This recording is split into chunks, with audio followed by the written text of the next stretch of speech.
Alright, here we go. We're going to do some related rate problems, just a few. And so for this first one, when I take the derivative,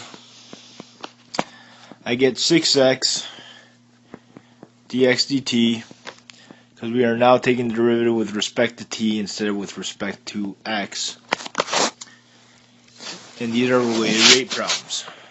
So when I plug in, after I take the derivative, I plug in the numbers that I have. So I got 6 times 3 times 2 plus 5 times 2 .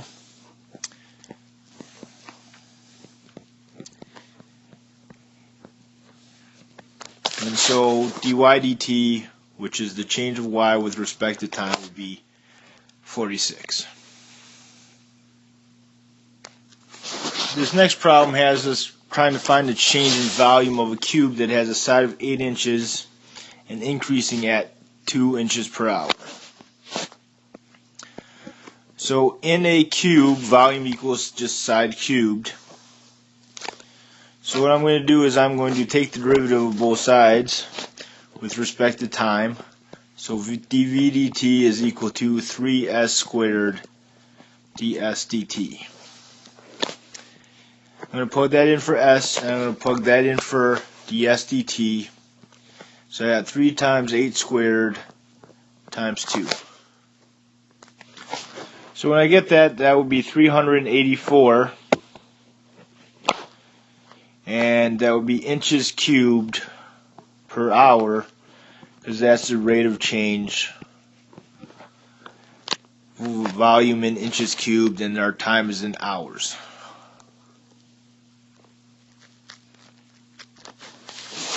Alright, for the next one, the radius is increasing volume and the height is staying the same. The volume is increasing at a rate of 200 feet per hour, and the height is 3 feet and the radius is 4 feet. How fast is the radius increasing? So volume is equal to pi r squared h. And so when I take the derivative, I would normally say that the derivative is 2 pi r dr dt times h plus pi r squared dh dt. Now because it said the height is staying the same, that means that the h dt is equal to 0. So this whole portion of my equation is going to be equal to 0. So I know that dv dt is equal to 200. I know that r is equal to 3.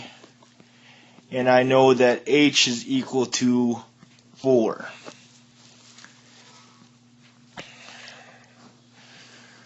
Now I have to solve this by multiplying these three together. So we got 24 pi dr dt equals 200.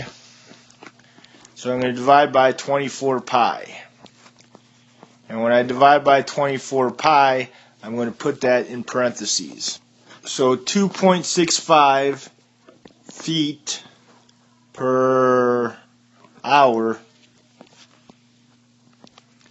is how fast the radius is changing with respect to time.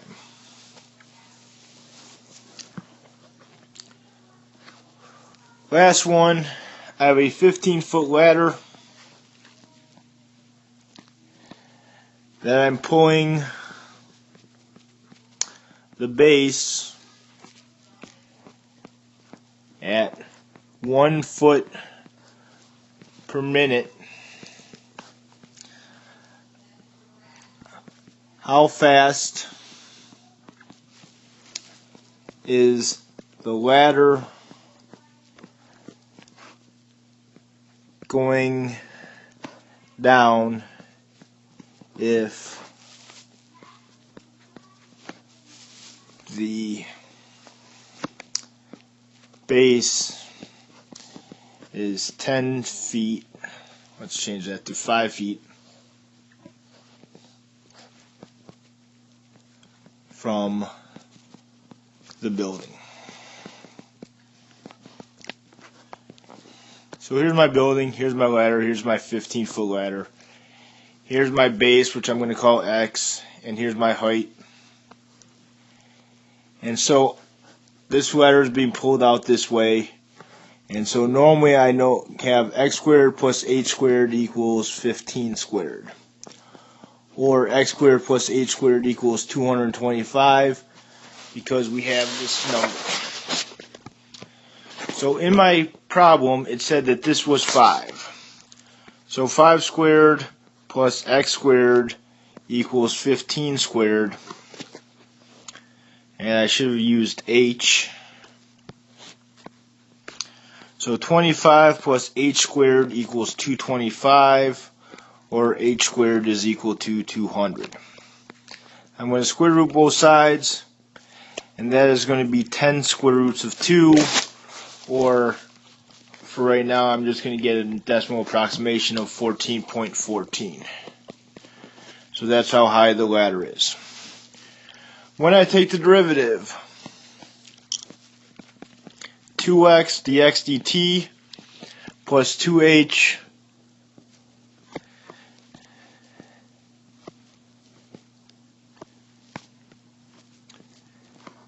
dh dt is equal to 0, because the derivative of anything is 0. So x was 5, dx dt is 1, this is 14.14 dh dt. Since this is 10 over here equals 0, I'm going to subtract 10 from both sides. 28.28 dh dt equals negative 10. And then I'm going to divide both sides by 28.28. And so dh dt is equal to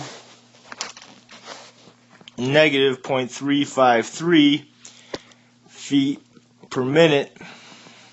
And it makes sense that this is negative because my graph is the height is going down. And so that's how fast it's going down at this moment in time. And those are a few related rate examples.